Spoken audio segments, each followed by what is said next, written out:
Level 1. Security Cadet. Light Containment Zone. Your job starts with signing a contract that has more non-disclosure pages than the US nuclear program. You are a fresh recruit for the SCP Foundation Security Department. You have been assigned to the Light Containment Zone, where all the safe class anomalies are kept. Your gear consists of basic body armor, a taser, a standard issue pistol, and a level 1 clearance kit. Your entire shift consists of patrolling endless gray hallways and checking the IDs of research personnel.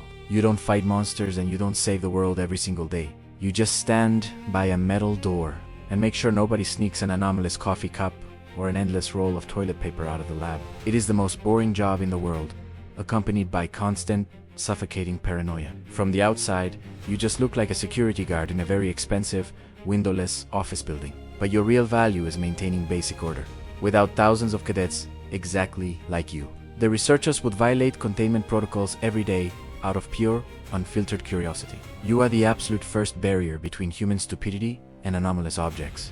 Think about this. If you were standing guard for 8 hours in a completely empty hallway and suddenly heard someone calling you from inside a locked cell using the exact voice of your late mother, would you hit the panic button or would you open the door?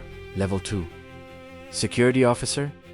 Euclid Containment. You survived your first year of service, proved your mental stability, and got a promotion. Now you have a level 3 keycard, an assault rifle, and an assignment to the Euclid class sector. Euclid anomalies are objects whose behavior can never be completely or perfectly predicted. This is exactly where the boredom gets replaced by primal fear. You escort D-class personnel, expendable test subjects pulled from death row, inside the containment chambers for testing. Your job is to stand there with your weapon ready and watch scientists provoke creatures that completely shatter every known law of physics. If the object breaks out, your job isn't to kill its standard bullets. Rarely work on anomalies anyway. Your job is to distract it while the scientists seal the heavy blast doors. From the Foundation's perspective, you are a highly valuable but still replaceable resource. In the event of a massive containment breach, the system will automatically lock you inside the sector along with the monsters, just to save the rest of the facility. Your social value is completely hidden from the entire world. Ordinary people sleep peacefully, go to work, and watch television only because you are currently pointing a gun at a creature capable of erasing an entire city. You die in the dark so that humanity can live in the light. If the automated system locked the doors, leaving you trapped alone with an escaped anomaly just to save hundreds of other staff members, would you curse the Foundation or accept your fate with honor? Level 3. Containment Specialist. Keter forget about standard patrols and ID checks. You have been transferred to the deepest level of the facility, the Heavy Containment Zone. This is where they keep Keter-class objects, anomalies that actively and aggressively try to destroy humanity, and whose containment requires absolutely colossal resources. Your armor now looks more like a heavy exoskeleton, protecting you from radiation, acid, and cognitive hazards. You work under a state of permanent, crushing stress, because Keter objects are highly intelligent. They adapt to your traps, and they absolutely hate the Foundation. Your daily routine involves repairing acid-melted containment cells, replacing burned-out security cameras, and suppressing constant, violent breakout attempts. The mortality rate in your squad is so unbelievably high that you have completely stopped memorizing the rookies' names. But your unique value is your absolute expertise in survival. You know exactly which anomaly you can't look at, which one you can't listen to, and which one you just have to run from without ever looking back. You are a trauma surgeon in a world of pure nightmares. Every single day that you return to the barracks alive is a day the world didn't plunge into the apocalypse. Imagine you are standing in front of a heavy blast door that is slowly melting from the inside out. Your partner is dead, and backup is still 10 minutes away. Could you hold the line? By the way, while we wait for backup to arrive, I need to deliver a level 05 classified message to you. The YouTube algorithm works exactly like an escaped anomaly. It only consumes videos that have high activity. Every like, comment, and subscription you leave is a reality anchor that keeps this channel afloat.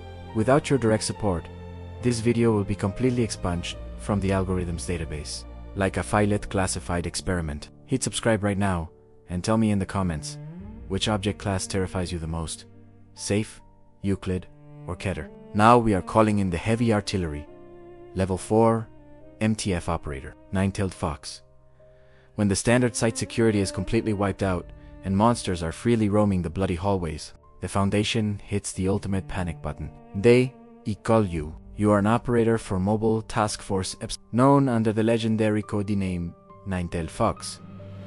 Your squad is the elite of the elite, a specialized Black Ops unit that drops onto the roof of the facility when the situation has completely spiraled out of control. Your objective is to enter the chaotic, compromised site, rescue surviving scientists, eliminate rogue D-class personnel, and restore containment for the most dangerous objects on Earth. You have unrestricted access to experimental weaponry, memory wiping amnestics, and tactical knowledge of every existing anomaly. You operate with absolute ice-cold brutality. If you see a heavily infected staff member, you don't try to cure them. You eliminate them on the spot to prevent the anomalous threat from spreading. From the perspective of the surviving scientists, you are heavily armored guardian angels, but to the rest of the facility personnel, you are grim, merciless cleaners who never ask questions. Your value to the Foundation is absolute. You are the exact mechanism that fixes a broken system. When containment completely fails, you are the ones who gather the shattered pieces of reality and force them back into the box. If you were ordered to clear a room where your former security buddies were locked inside with an anomaly and there was absolutely zero chance of saving them, would you pull the trigger without hesitation? Level 5. MTF Alpha 1. Red right hand. You no longer answer to site directors, and you do not respond to standard containment breaches. Your entire identity has been wiped from every existing database, even inside the Foundation itself. You are a shadow operative for Mobile Task Force Alpha, known as the Red Right Hand. You report exclusively and directly to the O5 Council, a group of 13 individuals who control the entire SCP Foundation. Your job is to execute the dirtiest, most classified, and highly controversial orders from High Command. You do not hunt monsters, you hunt spies deep inside the organization. You eliminate highly corrupt site directors, and you destroy any evidence that could ever compromise the O5 Council. You are the Foundation's secret police. Even the hardened veterans of the Nine-Tailed Fox swallowed nervously when they see your unmarked black helicopters. Your job requires a complete and total absence of moral hesitation, because you regularly eliminate ordinary, innocent humans who simply learn too much. Your social value is incredibly twisted. You protect the extreme secrecy of the organization that protects the world. Without your ruthless, absolute control, the Foundation would drown in betrayals, information leaks, and espionage from hostile rival factions. You are the Foundation's paranoia manifested in flesh and blood. What would you do if the O5 Council ordered you to destroy an entire research base along with 1,000 innocent scientists, simply because they accidentally uncovered a secret that was never supposed to exist? Level 6.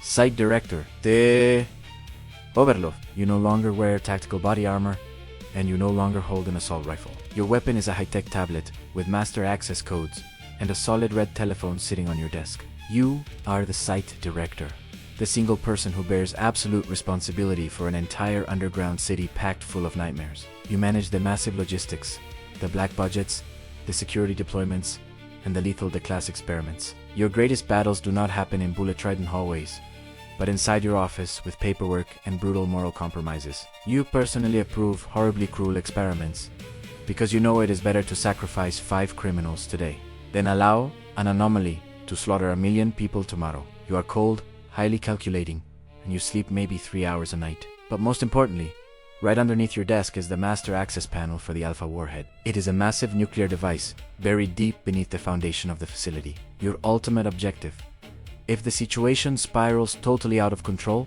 and even the mobile task forces are wiped out, you must turn that key and vaporize the entire site, along with all the anomalies, scientists, guards, and yourself. You are the absolute guarantor that the threat will never, ever escape to the surface. You do not save the people trapped inside the facility. You save the rest of the world at the cost of their lives. Here is your final question. If the sirens were screaming, containment was fully breached, and you watch on the monitors as monsters slaughtered your friends, would you have the courage to turn that nuclear key, knowing you will kill everyone, but save humanity? Author's brief. You just walked the terrifying path from a green security cadet to the person holding their finger over a nuclear button. 6 levels that plunge you deep into the most detailed fictional universe on the internet. Now here are a few facts about the SCP Foundation that you absolutely need to know. CP is an acronym that stands for Special Containment Procedures, and the Foundation's core motto is Secure, Contain, Protect. The entire SCP Foundation project was born back in 2007 on the 4chan forums, when an anonymous user posted the very first article about SCP-173, a concrete sculpture that moves at blinding speeds and snaps your neck if you ever break eye contact with it. Today, the Foundation's massive database contains over 8,000 unique objects, written by thousands of authors from all over the world in a massive collaborative sci-fi and horror project. The safe class does not actually mean the object is harmless. It simply means the Foundation knows exactly how to contain it. Like locking a cursed gun inside a secure safe. The Euclid class is assigned to objects whose behavior is not fully understood or is highly unpredictable, requiring constant, vigilant observation. The Keter class means the object is extremely hostile, constantly attempts to breach containment, and requires colossal resources just to keep it locked up. Beyond these three, there is also the Valmio class. These are incredibly unique and rare anomalies that the Foundation actually uses to contain other, far more dangerous objects. The SCP universe has become so incredibly popular that it has spawned dozens of video games, short films, and books. And the core concept of the Foundation heavily influenced massive gaming hits like Remedi's Control.